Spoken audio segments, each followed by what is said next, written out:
Bismillahirrahmanirrahim. Assalamualaikum warahmatullahi wabarakatuh. Alhamdulillahirrahmanirrahim. Hari ini kita akan membahas jurnal yang telah dipilihkan oleh kelas B tentang formulasi sirup ekstrak daun legundi.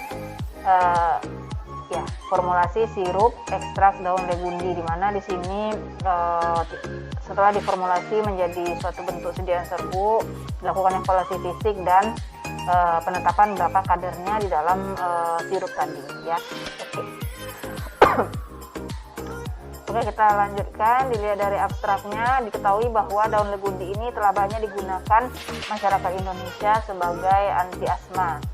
Penelitian ini bertujuan untuk menghasilkan sirup ekstrak daun legundi dengan kualitas baik dan mengetahui perubahan kadar relatif vitexicarpin dalam sirup setelah formulasi. Nah, vitexicarpin ini apa, nanti akan dijelaskan pada badan jurnalnya. Formulasinya dibuat menjadi 4 formula dengan perbandingan variasi dari propilen glikol. Jadi di sini variasinya adalah propilen glikol sebagai peningkat kelarutan sekaligus juga nanti sebagai penambah dari rasanya tadi ya. Kemudian di mana variasi dari propilen glikolnya itu adalah 11, 12, 13 dan yang tanpa propilen glikol. Dengan kadarnya nanti si ekstraknya juga akan diceritakan pada bagian badan jurnal. Oke, dari kesimpulan sih yang sudah dari diaksa kita bisa lihat bahwa semakin tinggi kadar propilen glikol, viskositas sirup itu akan semakin meningkat, di mana waktu pembuangannya juga akan semakin bertambah dan persentase kadar relatifnya terhadap ekstrak semakin rendah. Jadi ada perbandingan terbalik ya, semakin banyak dari si propilen glikolnya itu akan menyebabkan kadar si ekstraknya yang rendah, di mana pada jurnal ini diharapkan tentu dari si ekstraknya tadi ya.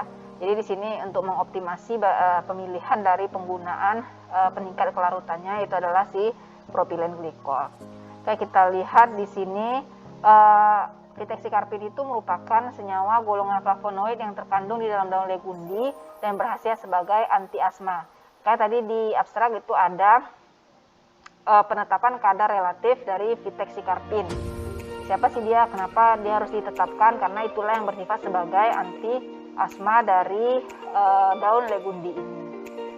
Oke, pada umumnya itu penggunaannya oleh masyarakat hanya dengan cara direbus saja atau dibuat infusa. Nah, sekarang dibuat bagaimana menjadi buat suatu bentuk sediaan. Di sini adalah bentuk sediaan cair berupa sirup. Yang dinyatakan sirup itu adalah suatu larutan yang memiliki rasa yang manis ya. Jadi nanti pada uji kesukaannya itu bisa dilihat juga perbandingan variasi dari si propilen glikol ini yang mana yang lebih disukai konsumen untuk menjadi suatu bentuk sediaan sirup. Oke, berikut adalah formulasi dari sirup ekstrak daun legundi dengan variasi kadar propilen glikolnya. Dilihat di sini kadar ekstraknya adalah masing-masing 1,5. Datangnya 1,5 juga nanti akan dijelaskan pada pembahasan. Dan di sini formulasinya adalah variasi dari propilen glikolnya ya, yang tanpa propilen glikol 11, 12 dan 13%. Formulasi sirup yang akan dibuat di sini adalah sebanyak 150 ml per botolnya. Jadi propilen glikol, sakarosa, esens anggur ini hampir seluruhnya itu dapat meningkatkan rasa, plus juga propilen glikol juga untuk meningkatkan kelarutan, karena diketahui daun legundi ini sangat pahit sekali ya. Sehingga di sini formulasinya adalah digunakan sebagai peningkat kelarutan. Dia juga ada lebih banyak esens untuk perasanya agar lebih nyaman dikonsumsi. Asam sitra juga untuk menetralkan antara manis dan pahitnya itu tadi ya. Oke, ini dia untuk dari si ekstraknya sendiri, rasanya pahit dan getir, bau dan warnanya baunya khas, berwarna hijau gelap dan konsistensinya kental. Jadi yang digunakan di sini adalah ekstrak kental.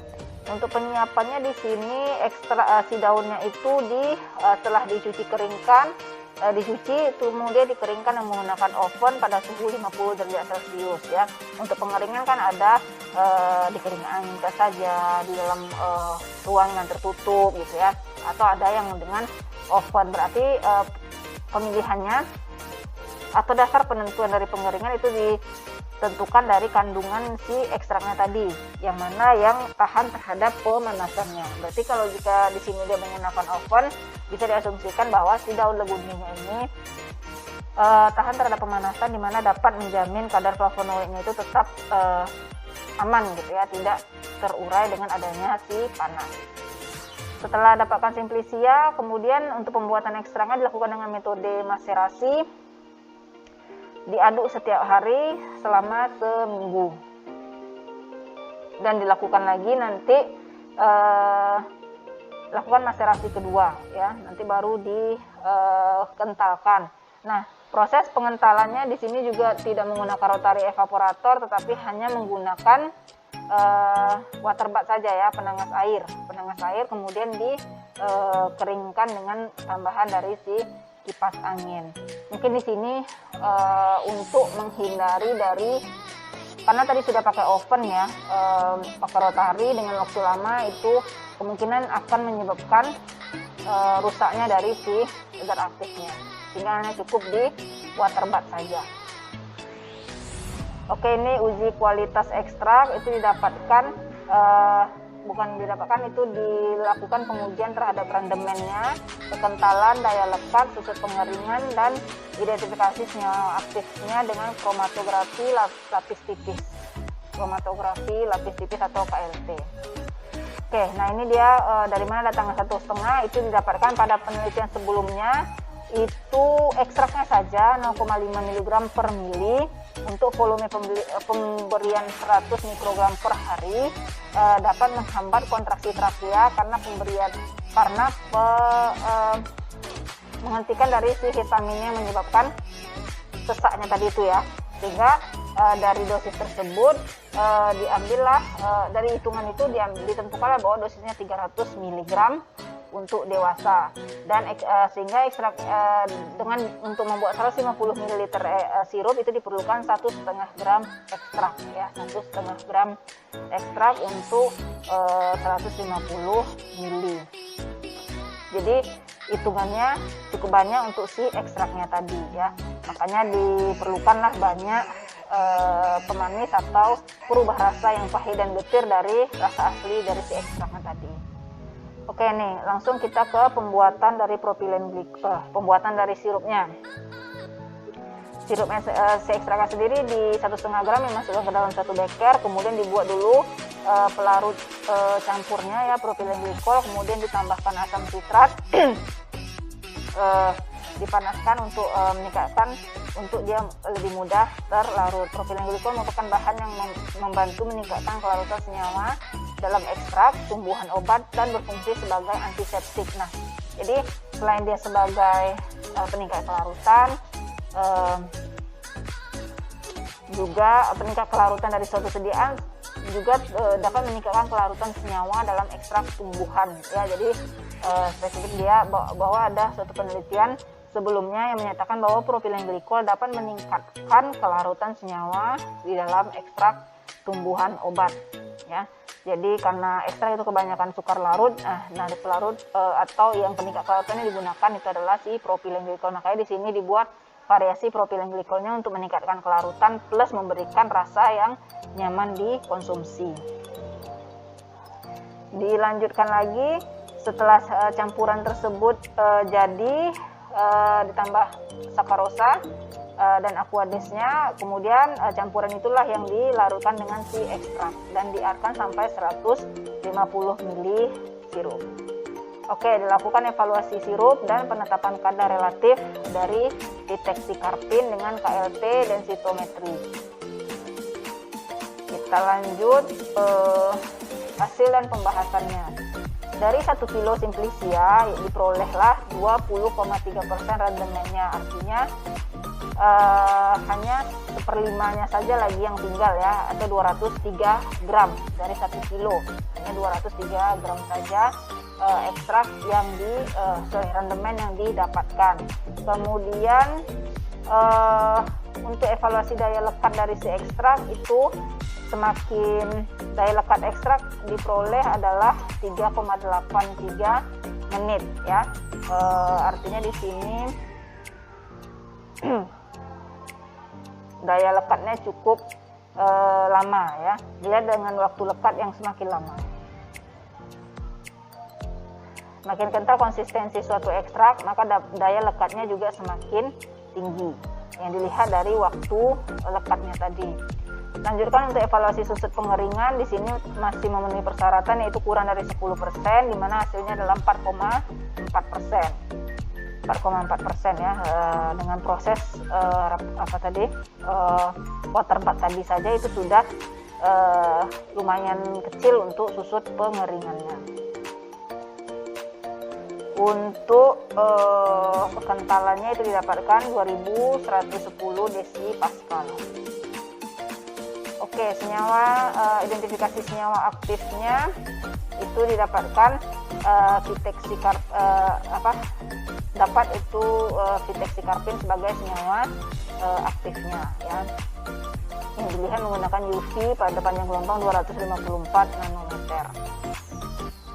Untuk hasil evaluasi sirup ekstrak daun legundi dari organoleptis meliputi rasa, aroma, dan baunya, rasa, aroma, dan warnanya. Rasa dari keempat formula sirup manis, agak sedikit asam dan pahit ya. Jadi manis, asam, dan agak pahit. Jadi ada 3 kombinasi rasa yang memang masih kurang menyenangkan gitu ya. Oke. Untuk viskositas rata-rata bisa dilihat dari keempat formula.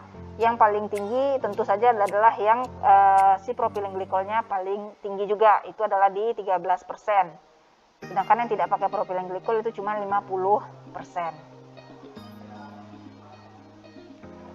Viskositas. Jadi uji viskositas ini tujuan dari uji viskositas itu adalah untuk melihat daya alir atau kemampuan mengalirnya dari wadah ya. Jadi logikanya semakin kental dia akan semakin sukar dia mengalir atau dikeluarkan dari si wadahnya, apalagi ini adalah si sirup. Dilihat di sini dilakukan uji untuk waktu tuangnya, di mana waktu tuang yang paling lama itu adalah si formula 3 juga 17,53. Kenapa? Karena dia viskositasnya juga yang paling besar.